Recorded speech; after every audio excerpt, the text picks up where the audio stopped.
जादुई कुआं। बहुत समय पहले की बात है। एक गांव में एक जादुई कुआं था। गांव का कोई भी व्यक्ति अगर उस कुएं का पानी पीता था तो वो कुआं उसके सारे रोग और दोष को दूर कर दिया करता था। पूरा गांव उस कुएं से बहुत खुश था और कुआं भी बहुत खुश रहा करता था, क्योंकि उसको दूसरों की मदद करके बहुत खुशी मिलती थी। कुएं को ये जानकर बहुत अच्छा लगता था कि उसकी वजह से किसी के चेहरे पर मुस्कान आ जाती है। लेकिन वक्त के साथ साथ कुआं भी बूढ़ा होता गया और धीरे धीरे लोगों का इलाज करने की शक्तियां भी खोने लगा।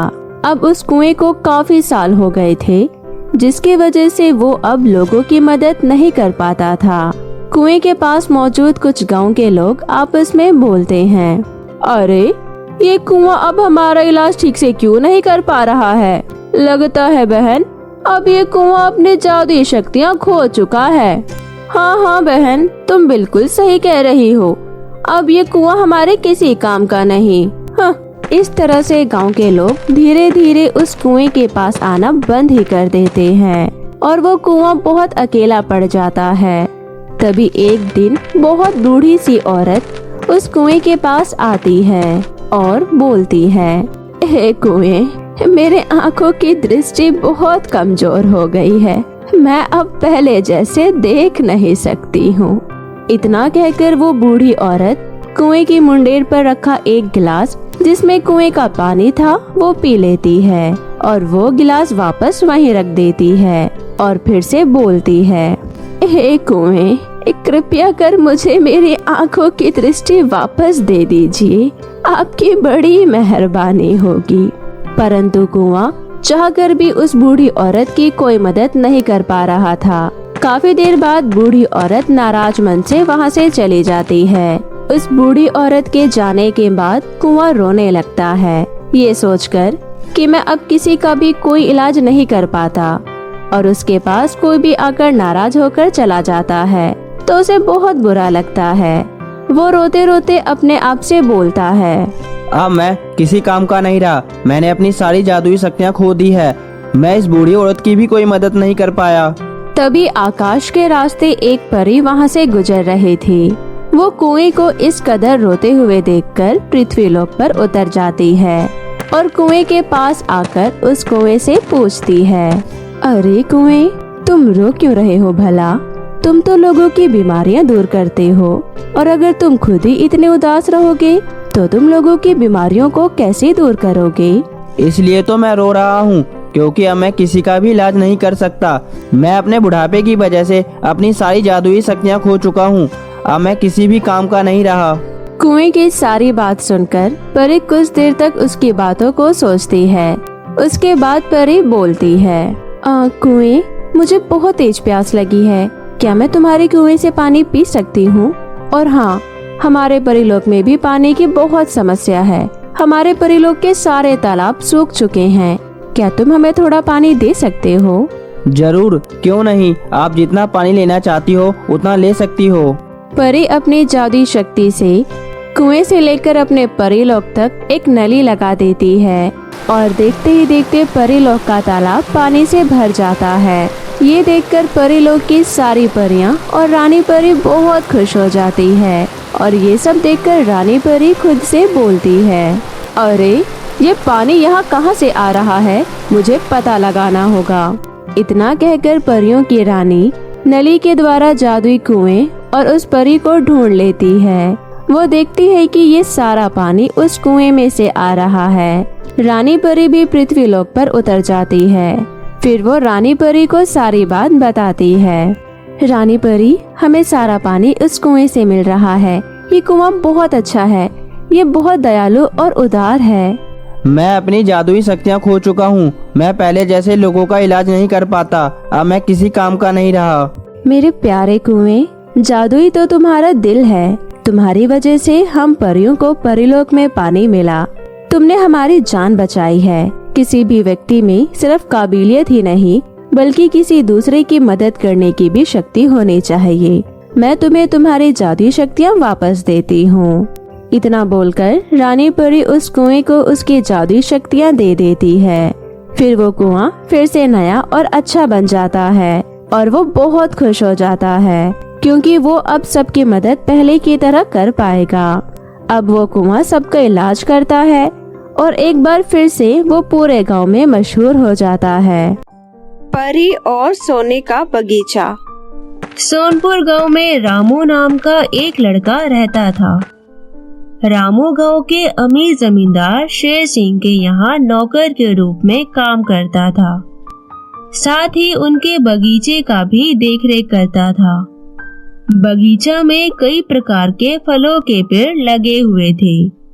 पिछले वर्ष इस बगीचे से शेर सिंह को कोई मुनाफा नहीं हुआ था, लेकिन जब रामू ने उस बगीचे की देखरेख की तो बगीचा में सभी पेड़ों पर काफी अच्छे अच्छे फल लगे। ये सब देख रामू बहुत खुश होता है। अगली सुबह रामू जब एक फल को तोड़कर खाता है तो देखता है कि फलों में कोई स्वाद ही नहीं है, बस सभी फल बेस्वाद है। अगले वर्ष भी ऐसा ही होता है तो किसानों ने कहना शुरू कर दिया कि शेर सिंह तो एक कंजूस इंसान है। उसने ना आज तक किसी की मदद की और ना ही गांव की कुलदेवी को कुछ दिया, इसलिए उसके बगीचे के सारे फल बर्बाद हो गए। शेर सिंह ये सुन क्रोधित हो जाता है और रामू को बिना कुछ खाना पैसा दिए ही घर से बाहर निकाल देता है। रामू बहुत भूखा था, उसने वो गांव छोड़ दिया और उसके अगले गांव चला गया। अंधेरा होने से पहले वह दूसरे गांव में पहुंच गया और उस गांव के बाहरी इलाके में एक घर का दरवाजा खटखटाया। अंदर से एक बुजुर्ग महिला ने दरवाजा खोली और रामू को देखी जो दरवाजे के पास खड़ा था। कृपया आप मुझे कुछ खाने के लिए दे सकती हैं? मैं बहुत भूखा हूँ। रामू की बात सुनकर बुजुर्ग महिला ने रामू को घर में आने का निमंत्रण दिया और उसे भोजन परोसा। तुम्हारे हाथ पैर और आंखें तो भले चंगे हैं, भीख क्यों मांगते हो? कुछ काम कर सकते हो, अपनी आजीविका चला सकते हो। बुजुर्ग महिला की बात सुनकर रामू ने अपनी सारी कहानी बताई और ये भी कहा, मैंने जितनी मेहनत की है शायद दूसरा व्यक्ति नहीं कर सकेगा। क्या यह मेरी गलती है अगर बगीचे में अच्छे फल नहीं हुए? ये तुम्हारी गलती नहीं है। यदि तुम बगीचों में काम करना चाहते हो तो मेरे पास एक छोटा सा बगीचा है, तुम उसमें काम कर सकते हो। तुम्हारा हिस्सा बगीचे में हुए कुल फलों का चौथा भाग होगा। मुझे काम देने के लिए आपका धन्यवाद। आप मुझे अपने बगीचे में काम करने दे रही हैं। मैं वादा करता हूँ कि मैं आपके बगीचे में दिन रात मेहनत करूँगा। आपके बगीचे को एक सुंदर बगीचा में बदल दूंगा। अगले दिन रामू बगीचा पहुँचा। उस बंजर बगीचा को अपने मेहनत और लगन से एक सुंदर बगीचा में बदल दिया। उस बगीचा में उसने तरह तरह के फलों के पेड़ लगाए और दिन रात उसकी देखभाल की।